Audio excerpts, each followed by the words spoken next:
This just defies belief, everyone. A Queensland teenager facing almost 100 charges was on bail when he embarked on a 5-day crime spree, including an alleged violent carjacking while armed with a machete.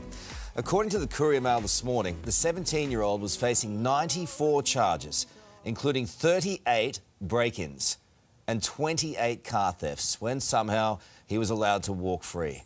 Joining us to discuss today's headlines is Victorian Senator Jane Hume in Melbourne and Queensland's opposition leader David Crisafulli in Toowoomba, braving the elements this morning. Thanks for being with us. David, to you first up. I mean, if that doesn't keep someone locked up, I don't know what will. Yeah, I'm not going to comment on a specific case, but I'll tell you one thing. Queenslanders this morning will be saying, well, here we go again. And it's nearly 7 years to the day since they watered down the Act. And the single biggest change that's destroyed the system and created a generation of hardcore repeat young offenders was the removal. They put this provision which makes detention a last resort. So the judges have effectively got their hands tied behind their back. Detention must be a last resort, and the revolving door continues, and it is tearing the hearts out of communities. And we've just got to get serious. We've got to remove that provision. We've got to put the rights of the victim ahead of the rights of the offender, and we've got to turn these kids around with early intervention. See, I reckon Peter Dutton should be weighing into this. He used to be a cop. There are problems right around the country now with youth crime. No one seems to know what to do with it. Right across the country, it's an issue, and youth crime is on the rise. Jane, is there any more that we can do from a federal level? Well, look, certainly youth crime does seem to be a topic that comes up over and over again, particularly on this show and particularly in Queensland. And what's frustrating us, I think, is that the state governments that are responsible for maintaining law and order seem to be focused on other things. And Queensland's the best example. You know, the idea that renaming Brisbane should be the topic of the day, rather than dealing with this really important issue about keeping our communities safe, must be so frustrating. No wonder Queenslanders want change, David. So I'm very pleased that you're there. I'll circle back to changing Brisbane's name in a second, but just on a couple of local issues. Anastasia Palaszczuk, David, has blindsided her own health minister announcing the resignation of the state's health boss. By the way, he should have gone, but it's the way that it was done and the way that her own personnel and her own ministers didn't know. You know, it's just a basket case there. Yeah, mate, complete chaos and crisis. This guy was signed less than a year ago to a 5-year contract, and he was handpicked by the Premier. At the same time, the Premier was saying, I got his resignation yesterday. The Health Minister was simultaneously doing a press conference saying, I fully support the Director General. It's nuts. We've got the worst ambulance ramping in the nation. Elective surgery continues to blow out. We've got places in the Torres Strait that just aren't getting serviced, a maternity crisis throughout regional Queensland. And they are absolutely consumed with themselves. And the loser is the Queenslander who just wants an AMBO to turn up. The loser is the frontline staff who just wants to be respected and valued and go to work and do their job. It is chaos and crisis. All right, and on top of all that, youth crime and also the problems that generally in crime, there's budget issues going across the country. We saw the deficits announced yesterday, the cock-a-hoop, the government in many ways, weren't they, Jane, about the surplus now.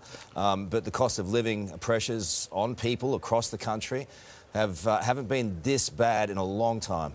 Well, no, that's right. There was a larger surplus announced yesterday, but of course that's just looking in the rear vision mirror, and it's caused by the high commodity prices from states like Queensland and WA, and of course higher taxes too, more people employed, but bracket creep being caused by inflation, people being pushed into higher and higher tax brackets. That's why you see an enormous surplus. In the meantime, you're getting continued sticky inflation. Inflation's higher for longer, and the RBA has to keep pushing up, ratcheting up rates because the government isn't doing its fair share of the heavy lifting in maintaining a lower inflation rate, making sure that it's doing its bit, pulling all the levers it can to keep inflation low. Put your seatbelts on. That's the only way you can maintain a lower cost of living, is to bring down inflation for all Australians. What about this story in the ACT? There are big issues going on around the country, but the ACT seem to be weighing into everything. They were called in the Australian this morning a glorified council. I think that's probably about right.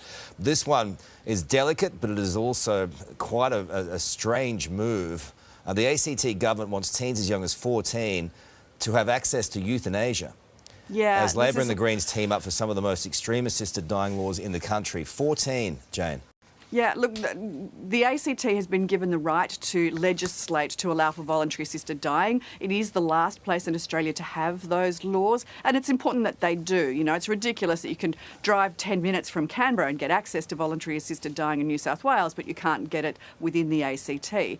That said, you know, one of the reasons why the voluntary assisted dying laws have worked well in other states is because there are guardrails around it that give people comfort that the vulnerable aren't being exploited. The fact that this consultation paper has decided to push the boundaries of those guardrails, I think gives some cause for concern. Hopefully the final legislation will come back to common sense. OK, let us know what you think about that one at home. It is delicate, as we say. Well, a plan, what about this one? There's nothing delicate about this. A plan to rename Brisbane ahead of the 2032 Olympic Games has been attacked as a ridiculous idea as the push to reintroduce the city's Indigenous name comes back to the forefront.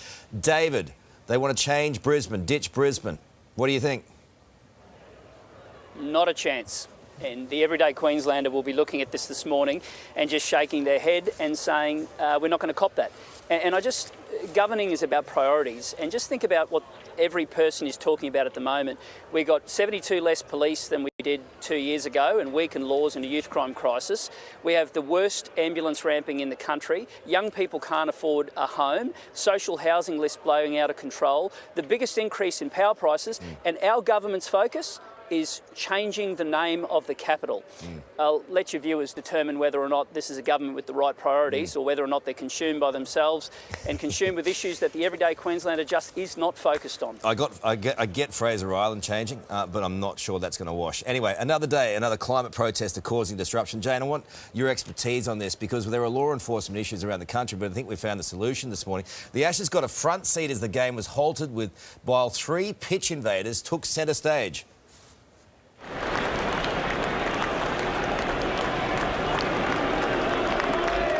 That's Bairstow, the wicketkeeper, taking the protester under his arm and shooing him out of the stadium.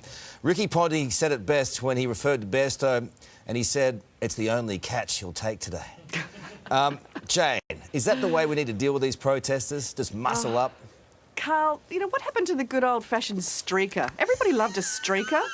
Now we've got these protesters. They're so boring. It's so tiresome. I want a bit of nudity on my cricket pitch. Keep the game interesting. I'm with you, Jane. I love that kind of stuff. Excellent. We'll talk to you soon, if we're still on air. Sarah. A nude streaker, Yeah, get it. Jane. You just continue to surprise me.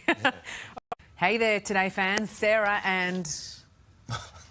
What's my name again? Oh my God, Carl. Hey, thanks for watching our YouTube channel, though. Subscribe now for more news, special reports and amazing Aussie stories. And Carl misbehaving, Whoa, of course. that never happens. Always happens. What's she talking about?